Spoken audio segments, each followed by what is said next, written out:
Hello and welcome back. So just some glitch with my PowerPoint. So highlighter. Okay. So I was mentioning about PI3Ks. So there's a PI3K right here. There's a PI3K right here. So these are extremely important steps. So you should know which one steps are we talking about.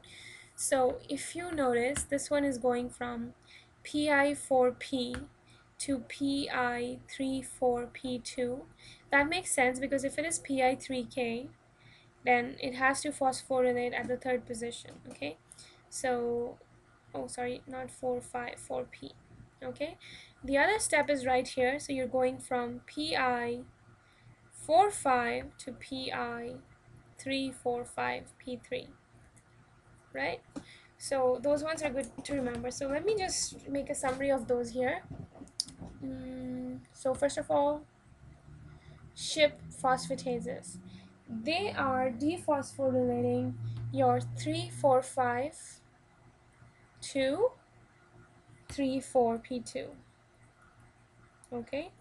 Then you have your P10s that are phosphorylating 3,4,5 back to 4,5P2. Okay. And then you have your PI3Ks that are involved in two steps.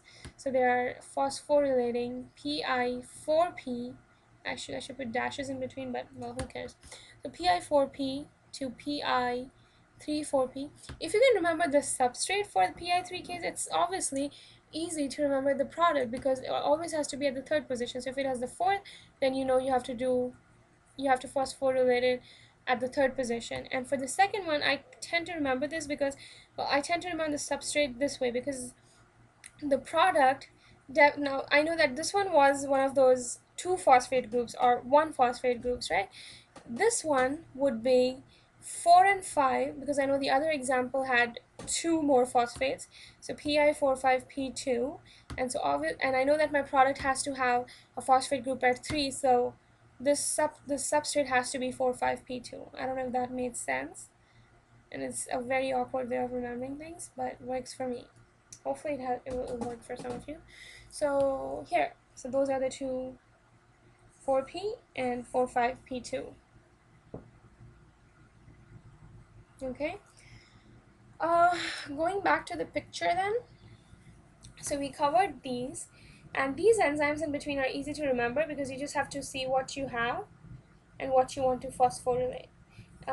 Just this part here, the 3,5 not converting into 3,4,5, is something I'll ask my prof and then maybe add a video to answer that part, or maybe just add a comment on my blog or something explaining that. Okay. Now let's look at domains, and those domains are, you should know what domains are present where, and we will talk about them in detail later on, but for now just remember that for PI35 we have this domain, we have PX domain, we have PH domain, and that's about it.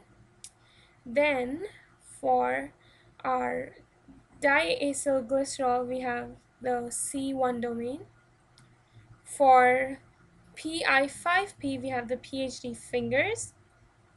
Okay, and let's see, what other domains do I see? Oh, pH domains are important too. pH domains is for PI345, PI34, PI45. Okay, and then the last one is your propins. Sounds like Poppins. There's a candy back home in India that they used to sell Poppins. That's how I remember it. So Poppins are the ones that we're confused about, right? So you can remember it like that. Have we covered all the domains? So let's just make a quick summary of these ones then. So PH, PX, and FYVE is for PI3P. So PI3P, we have PX, we have PH, and we have FYVE. Okay. Then the second one is PI5P. PI5P, and for this one we only have one, which is PhD fingers. Funny name, huh? Okay, this video is ending, so I'll just continue on with this in the next one.